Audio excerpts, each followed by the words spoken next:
Hi everyone, good morning. Welcome back to the channel. So this lecture is in continuation of free cash flow to the firm.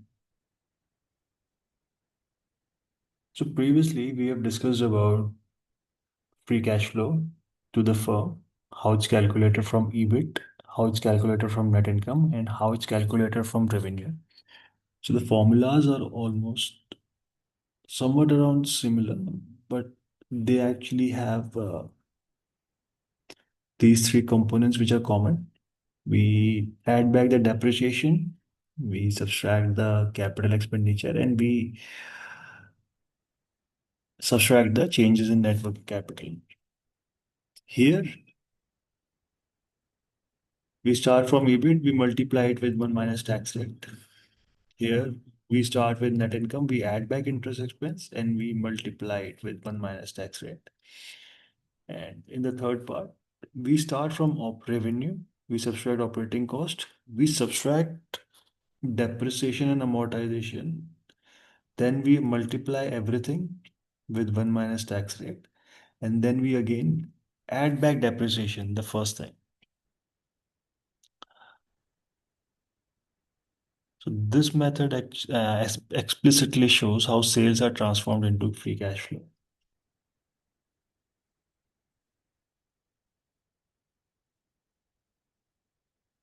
Now, today we are going to start with interpretation of free cash flow to the firm, the interpretation part. So, what does the interpretation of free cash flow actually tells us?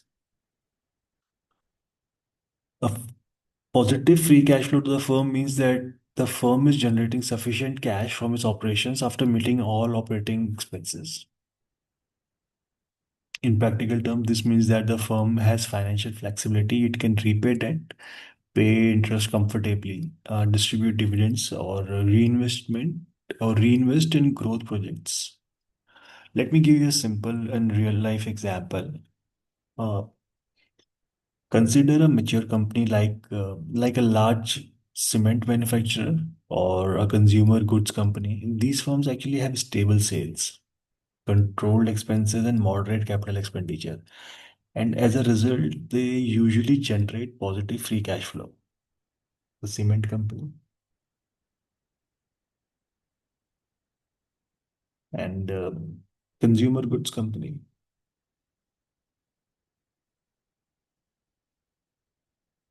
So here, the cash flows are going to be positive because sales are stable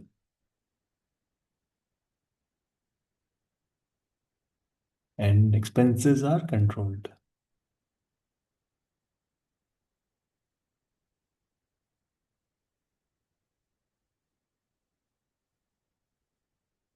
And the capital expenditure is also moderate. CapEx is moderate in nature.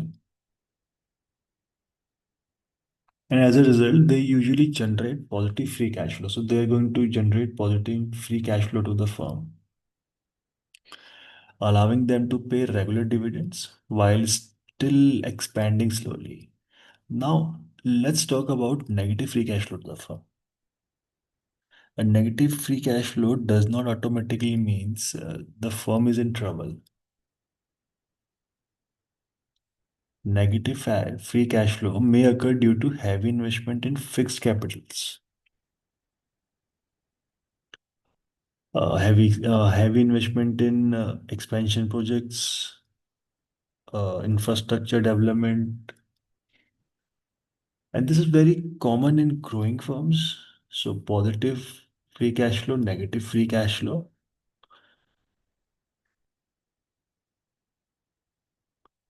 Think of a technology firm or a technology startup or an e-commerce company. If we are talking about negative free cash flow, tech firms, tech company, or e-commerce startup.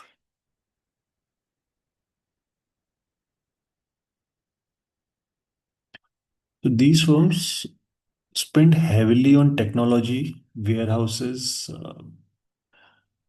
and marketing. And even if their revenues are growing, their free cash flow to the firm may be negative, and because large amount of cash are, because the large amount of cash are being reinvested. And however, negative free cash flow to the firm can also indicate operational inefficiencies. There could be operational inefficiencies inside the company or liquidity stress, especially in mature firms. Uh, if if these signals you are finding in mature firms, then it's trouble. But in startups or heavily invested companies, these are common.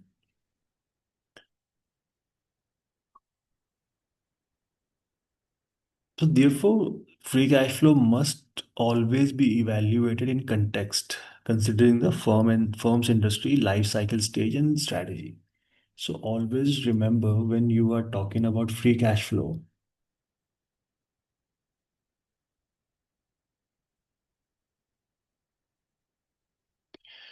the context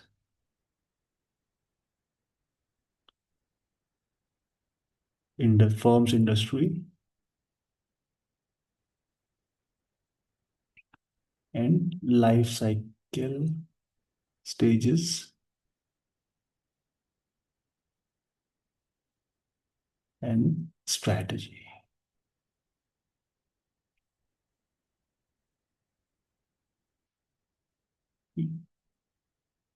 Free cash flow to the firm, yes, if it's negative, it's alarming, but it makes sense for a startup. Free cash flow, negative cash flow makes this makes sense for a e-commerce company, e-com, or a tech startup, and it a positive free cash flow makes more sense for stable companies. So it's alarming. Yes, it's alarming if the negative free cash flow is negative, but it would be alarming if it's negative for a stable company.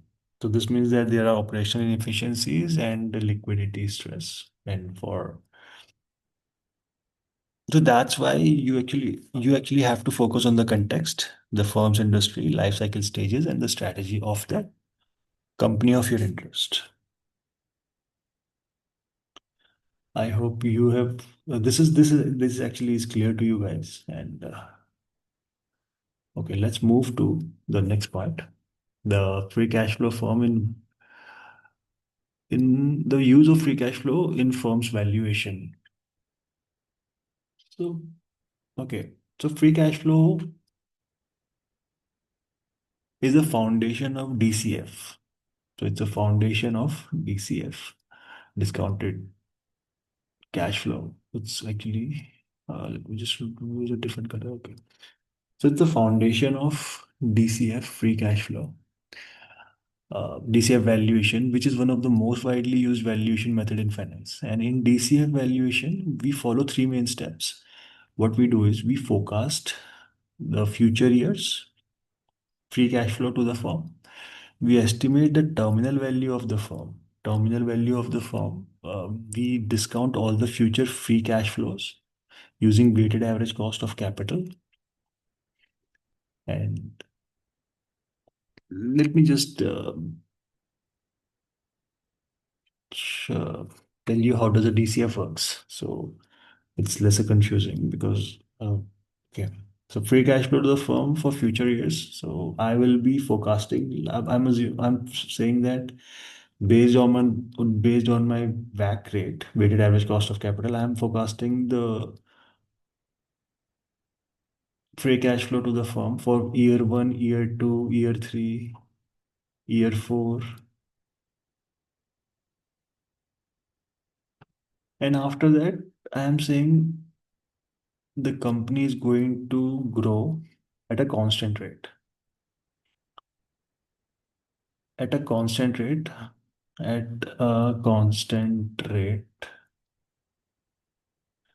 And here we use the formula it's called terminal value.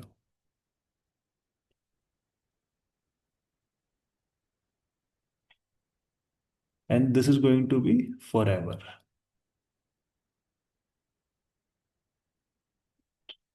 And after this, we will estimate a terminal value. Okay. So I hope this much is clear. This is year one, year two, year three, year four.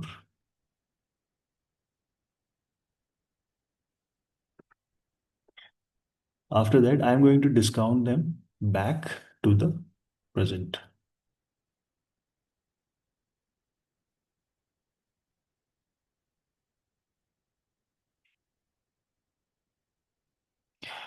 Why I'm going to do this step?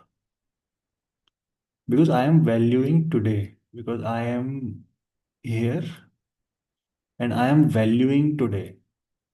I am here and I am valuing uh, this company, and I want to, and how much should I pay for this company today? So this actually uh, DCF actually solves this problem. We will discuss about the assumptions take, which we actually take when we are doing a DCF. But let's talk about this in brief, yeah, as of now in the summarized version. So I just wanted to give you a logic first. So free cash flow to the firm. So this is how the DCF looks like. So you will focus in discounting. Discounting here, we are talking about time value of money. So I am discounting everything back. So I will be discounting this. So let's assume my WAC, weighted average cost of capital rate is 8% maybe. So I will be discounting this by 8% for 1 year, discounting it by 8% for 2 years, 3 years, 4 years, and I will be discounting this terminal value. But terminal value, I will be calculating the future terminal value at a constant rate, let's say 3%. Why I am taking 3%? So this is basically the rate at which the economy will be growing. And if this is a mature firm, the cash the cash flows are constant. They're stable free cash flows. Then only I will be able to do a DCF, or else I will not be able to do a DCF here. Uh, okay, so this is the rate at which the economy is going to grow. So I'm saying at this point, whatsoever is the whatsoever whatsoever is the terminal value. So this terminal value for future I will be using 3%, but I will be discounting it back at the rate of WACC. So for future, I will be compounding it at 3%, but discounting it back at the rate of weighted average cost of capital.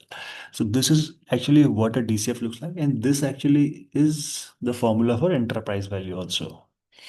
So summation of free cash flow to the firm at the time T and weighted average cost of capital. We are discounted that, and we are summing up everything. So this actually is what the formula means. So rather than explaining the formula, I have explained you in this uh, by making this diagram. So some of the values obtain enterprise value. Some of the values to obtain enterprise value. Okay, I hope this is clear. Uh, okay, so um, the free cash flow is the foundation of DCF, and it's one of the most widely used valuation method in finance. In DCF, we follow the three main steps: forecast free cash flow to the firm for future years, estimate the terminal value of the firm, discount all the future free cash flows to the firm using weighted average cost of capital. And now an important question arises: why do we use weighted average cost of capital? We use weighted average cost of capital because free cash flow to the firm belongs to both equity holders and debt holders. And weighted average cost of capital reflects the average cost of all sources of finances. Weighted average cost of capital, if you remember, in the previous lecture, we have done the formula. weighted average cost of capital. We will be looking at the debt, the structure of the company, the capital structure of the company. Let's assume it's 50-50. I'm assuming this is debt and this is equity. So this is the weight of debt and this is the weight of equity. Now let's talk about the cost of equity, rate of debt, and the rate of equity means cost of equity at what rate. Let's assume that this is 10% and this is 15% maybe, because equity is risky and it's obvious that the rate of equity is going to be more than the rate of debt because debt is set, this debt is secure actually in nature. But along with debt, there comes the tax shield, 1 minus tax rate. Don't forget this thing when you are talking about weighted average cost of capital. And to calculate the weighted average cost of capital, we use no, sorry, to calculate the free cash flow to the firm, we use weighted average cost of capital. And I'm emphasizing on weighted average cost of capital and free cash flow to the firm because this includes, uh, uh, because this actually belongs to both debt holders and equity holders. And weighted average cost of capital reflects the average cost of all the sources of finance weighted by their proportions in the firm's capital structure. Um, okay, let me give you one more real world example. Suppose you are valuing a manufacturing company that is financed partly by bank loans and partly by shareholders' equity. So if there is a manufacturing, I do not have that much space, so I actually need to remove this first. Just give me a moment. So let's assume the manufacturing company.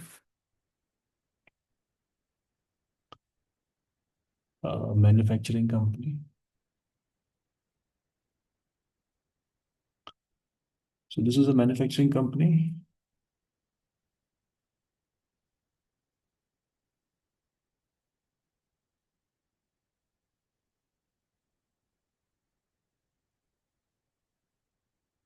Let's assume that this is financed partly by a bank loan, that there is a bank loan,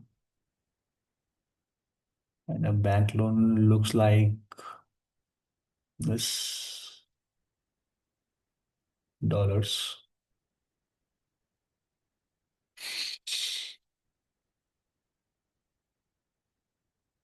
And partly by shareholders' equity.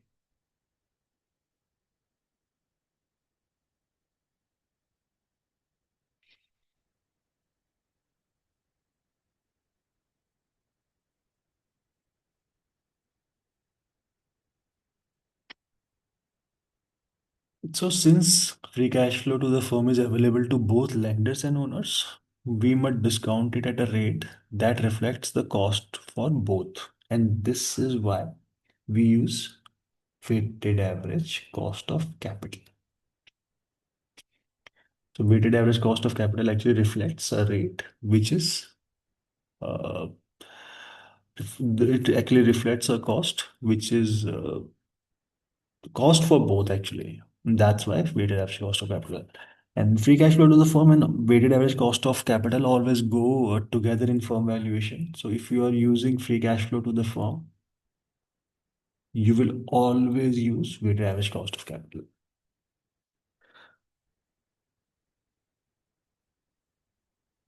Yeah, I hope this much is clear. So let's move to the next section where we will be discussing about the relationship between free cash flow and the equity valuations, equity value. So once we calculate the enterprise value using free cash flow to the firm, the next step is to find the equity value. And this relationship, here, the relationship is this.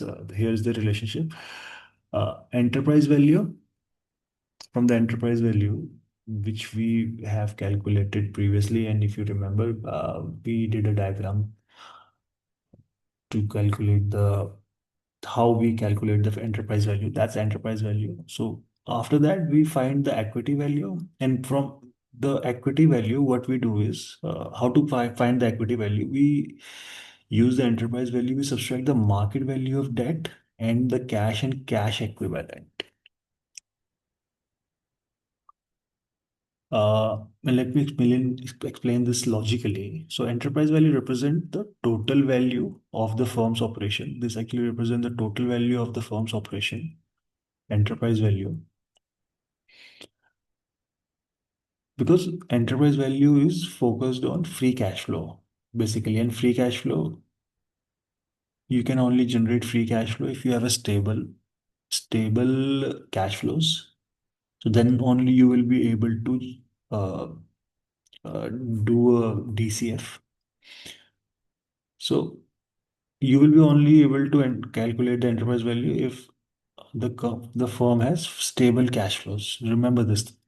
So enterprise value represents the total value of the firm's operations, and cash flows are generated by the firm's stable operations. So stable cash flows is directly proportional to stable operations and irrespective of how it's financed.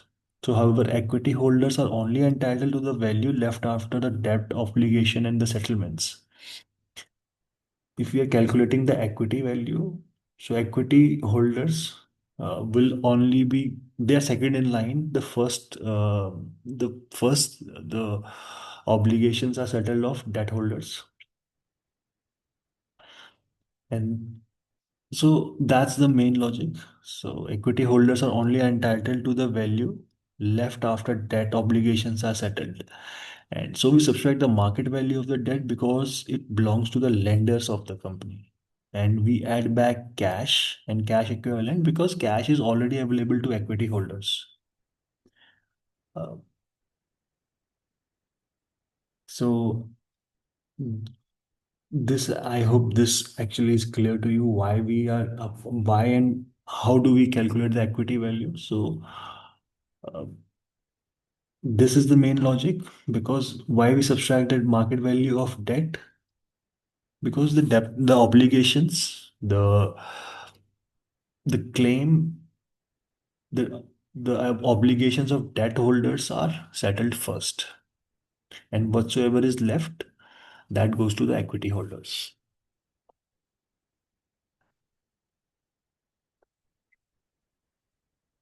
Okay, so let's talk about the advantages of free cash flow and the limitations of free cash flow. Now, understand this free cash flow is actually free cash flow of the firm is capital structure neutral, and it means that it do not affects it's not affected by how the firm is financed, making it ideal for comparing firms across industries. So there are firms which are heavily financed. There are firms which are uh, highly. I mean, they actually have high equity and low finance cost. So whether or not free cash flow of the firm, it's capital structure neutral in nature, and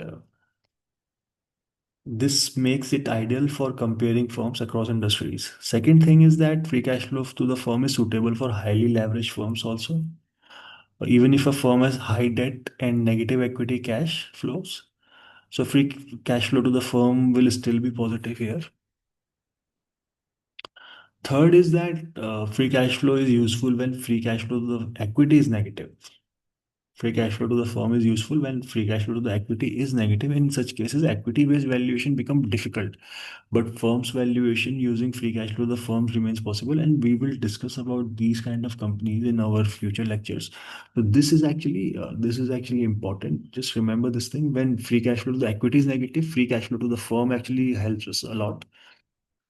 Free cash flow to the firm is widely acceptable in valuations and merger and acquisition analysis. Yes, it's very much widely accepted in valuation and merger and acquisition analysis, and that's why in between the lecture I told you that you cannot forget the formula of free cash flow to the firm if you are doing it on your daily basis. Uh, for a finance professional, it's very disappointing that they have forgotten the formula for free cash flow to the firm. So you cannot forget the free cash flow. The basics of accounting you cannot forget. Uh, if you're from finance background, you have you have studied this thing in your 11th and 12th standard. You have studied in your 3 years of graduation, 3 years of graduation. Then if you have done your masters, then you have 2 years more. You have practiced these concepts. So how can you forget something that you have been practicing for this much years? 2, 5, 7. If you're practicing something for 7 years, if you have been uh, reading some, if you are, okay, let's say if you have, it's been taught to you for 7 years and you still, if you are forgetting, then this is very disappointing for a financial professional. I can assume that those people who are new to the channel or who do not have finance background, yes, but they also, I expect to remember the fundamentals, please. Okay. The limitations of free cash flow to the firm.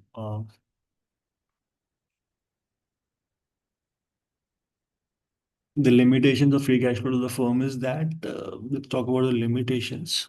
So, free cash flow depends heavily on assumptions, and especially about future revenue growth, operating margins, and expenditures. And capital expenditure estimates can be subjective and can vary significantly from year to year, making free cash flow to the firm volatile. Additionally, cyclical businesses such as steel, oil, and construction companies may show highly fluctuating free cash flow due to economic cycles. So, cyclical in nature is as the economy moves from up and down, so does the businesses. So,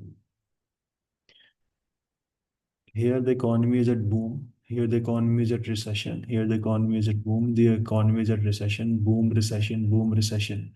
And if you look at the data from the past years, every 7 to 10 years, there is a boom recession. So the cycle continues. So free cash flow to the firm for cyclical businesses, steel, oil, construction companies may show highly fluctuating free cash flow due to economic cycles. So understand this thing. Uh, Free cash flow should never be used in isolation. It must be supported by qualitative analysis and industry understanding. So please just previously also we have discussed about this thing, the context. We have scratched that.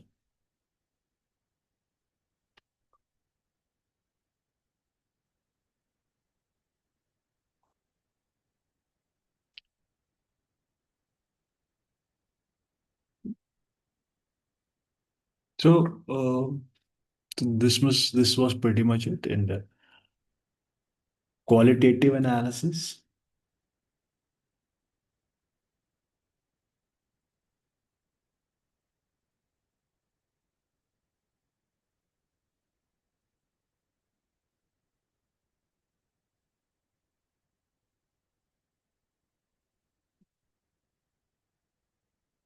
Qualitative analysis and industrial understanding. So, okay, now let's do an illustrative example here. The revenue is 500, operating costs are, if excluding depreciation, are 3,500. Depreciation is $300 or rupees. It could be dollars, it could be rupees, it could be euro. Tax rate is 30%, capital expenditure is 400. And increase in working capital, net working capital is 200. So if we were to calculate EBIT, EBIT would be calculated using, so we start from revenue 500,000, 5,000. We subtract the operating costs 3,500. Yes, we will get our, uh, how much is this? 1,500, I think. Yes, 1,500. And then from this 1500, we are all again going to subtract our depreciation and amortization. This is our operating profit.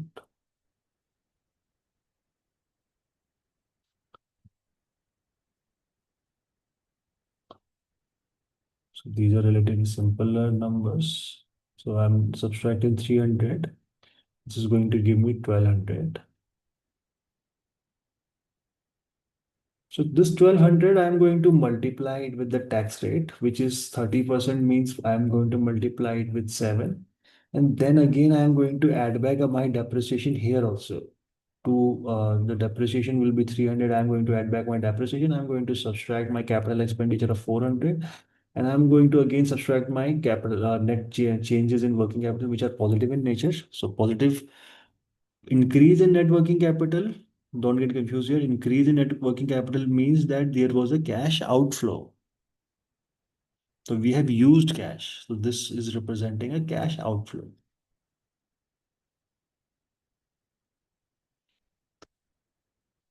Try to think from a finance perspective, not from an accounting perspective.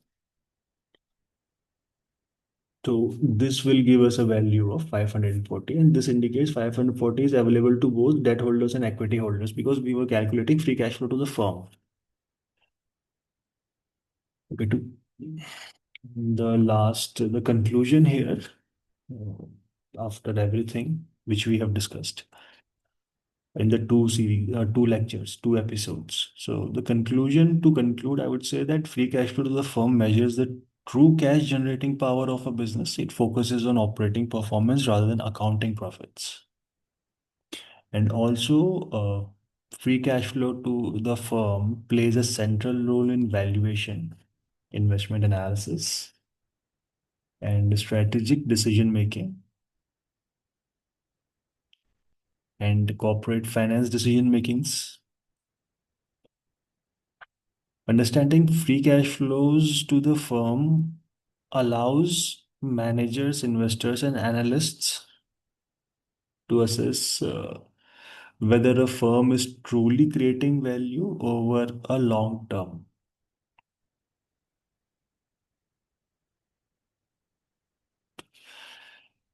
Okay. With that said, all right. So let's wrap up for today. And I will see you guys in my next lecture. All the very best learning these concepts. Thank you. My name is Deepak Bisht.